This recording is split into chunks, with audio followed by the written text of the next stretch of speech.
ఎప్పటికీ నా మదిలో కొలువున్నది నువ్వైనా, చెప్పుకునే వీలుందా ఆ సంగతి ఎప్పుడైనా? రెప్ప దాటి రానని స్వప్నమేమి కానని, ఒప్పుకుంటే నేరమా తప్పుకుంటే న్యాయమా?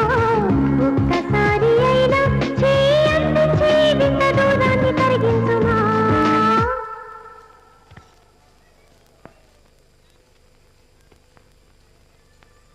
ఫుట్బాల్ మ్యాచ్లో నువ్వు గోల్ కొడితే నేను గ్యాలరీలో కూర్చొని విజిల్ చేస్తానన్నా కదా.